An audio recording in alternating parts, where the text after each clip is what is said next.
Over from the mess near the prow was a door that had been closed when Tress had investigated earlier. Now Anne pushed it open and steered Tress inside.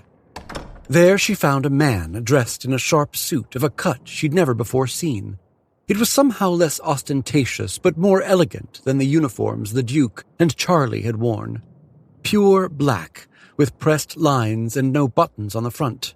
He had jet-black hair and features that looked too sharp to be real, like he was a painting or a drawing. His skin was an ashen gray, his eyes blood red. If the underworld had legal counsel, it would have been this man. Tress should have been frightened of him, but instead she was awed. What was a creature like this doing on a pirate ship? Surely this was a divine being from beyond space, time, and reality. In a way, Tress was correct. And no, he still hasn't given me my suit back. My, what have you brought me, Anne? Fresh meat? She was loading the Zephyr pouches. Anne led Tress to a seat at the side of the small chamber. And some got underneath her goggles. Poor child.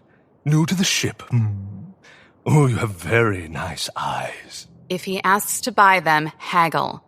You can usually get double his first offer. My eyes? He wants to take my eyes?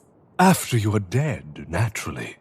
This room was filled with cabinets and drawers. He unlatched one and took out a small jar of salve, then turned toward her. Unless you'd rather do it now. I have several fine replacements I could offer. No, what about just one? What? What are you?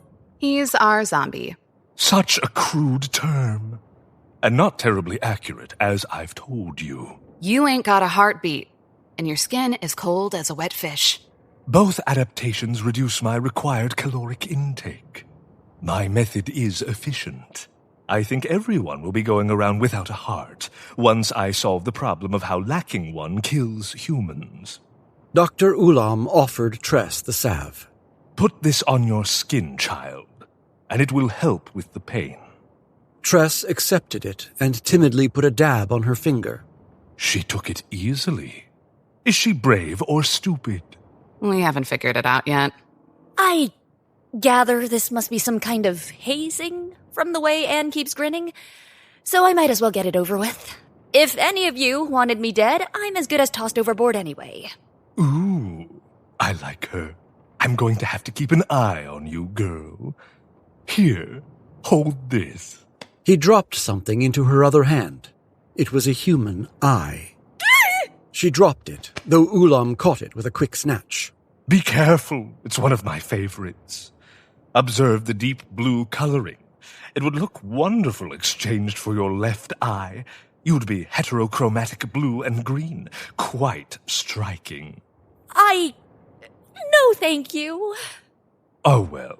Ulam put the eye away. Perhaps another time. Use the salve. There's no prank involved. I'm probably the least dangerous thing on this ship. You literally eat people, Ulam. Dead ones.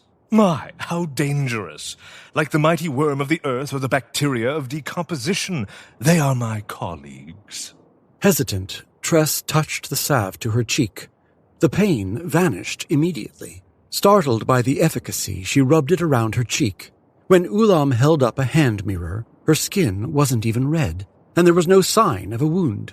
There's a reason we keep him around, even if he's weird as a two-headed snake. As the only true source of modern medicine in this backwater land, I find your vivid smile inaccurate. Incomplete axial bifurcation is far more likely in reptiles than other animals. So if you wish to call me odd, pick a two-headed bird or a mammal for full effect.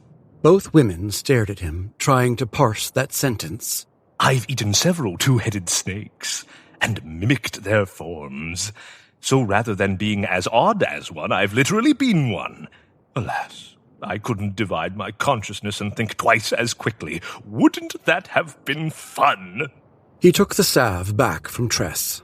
Anyway, try to avoid blowing yourself up in the future. It mangles the corpse and gives it a metallic taste.